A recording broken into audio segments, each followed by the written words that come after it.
Hi everyone, and welcome to How to Horse. I'm John. Listen, they say that frustration begins where knowledge ends. So I brought you into my office to my horse resource. Listen, if you own a horse, you're going to get frustrated sometime. That's just the nature of it. And as they learn, they don't learn in a straight line. They learn a little bit, then they fall back. Then they learn a little bit, and they fall back.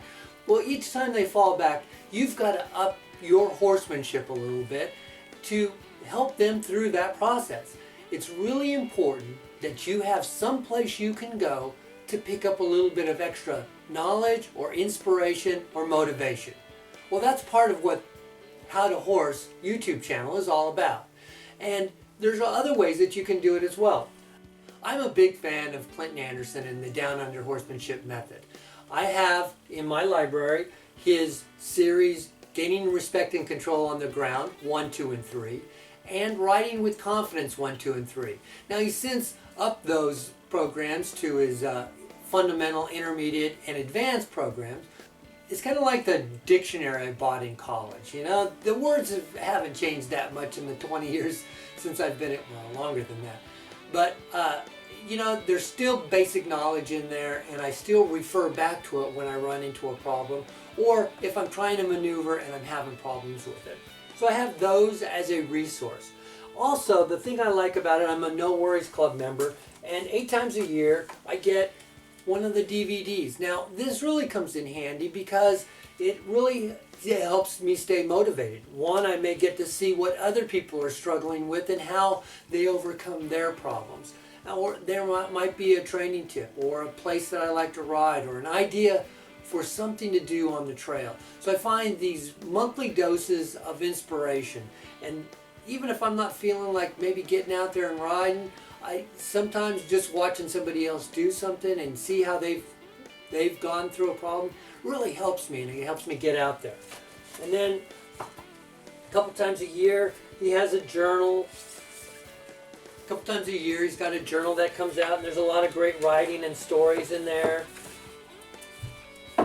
But I don't just have Clinton Anderson stuff. I really think that it's important to try and get ideas from all the different trainers, and there's, you know, Ken McNabb is really good, Pat Pirelli's pretty good, Chris Cox does a good job of putting out instructional videos that can really help you through some of the things that you need to work for. A couple of my favorites are,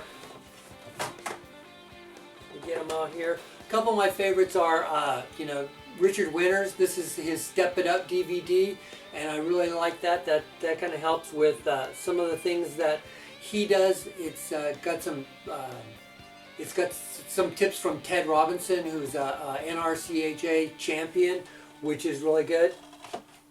Let's see what else I got. Oh, one of the important things about horsemanship that I feel is that in order to do things, in order for your horse to improve as a horse, I think we need to improve as a rider.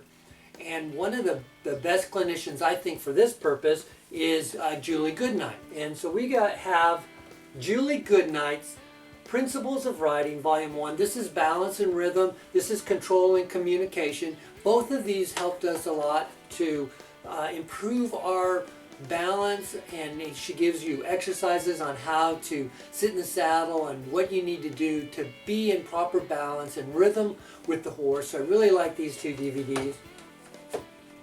And then I've got some books for inspiration as well. One of the things that one of my favorite books is Human to Horseman by Rick Lamb.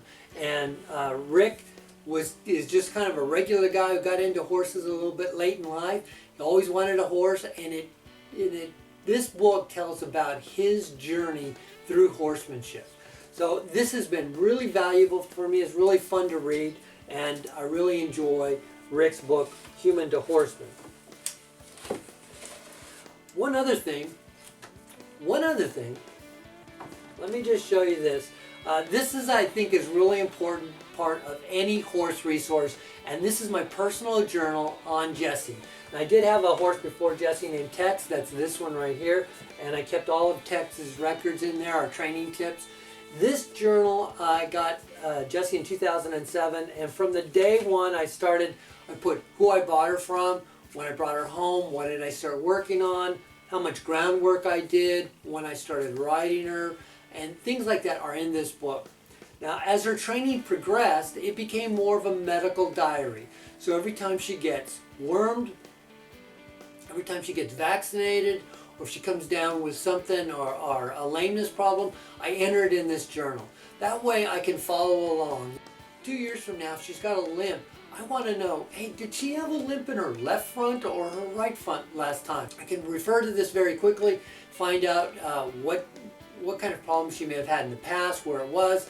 And this, I find, is a really important part of owning a horse. And for example, Jessie has a reaction to vaccinations. So each time she would have a reaction, I would put her temperature, how long she was off her feed, what her energy level was like, and that really helped me when I went to the vet the following year to find out what we could do about that and which vaccinations that we needed to give her that were absolutely essential that she wouldn't get a reaction to. So I think you'll find this valuable. If you build your horse resource, then you'll have a place to go and to help build your horsemanship knowledge. I didn't get all these yesterday. This has been a very ongoing process. I invest in my education. I think it's a really important part of horsemanship. I think we all need to do it a little bit more, and I hope that you'll start building your library as well.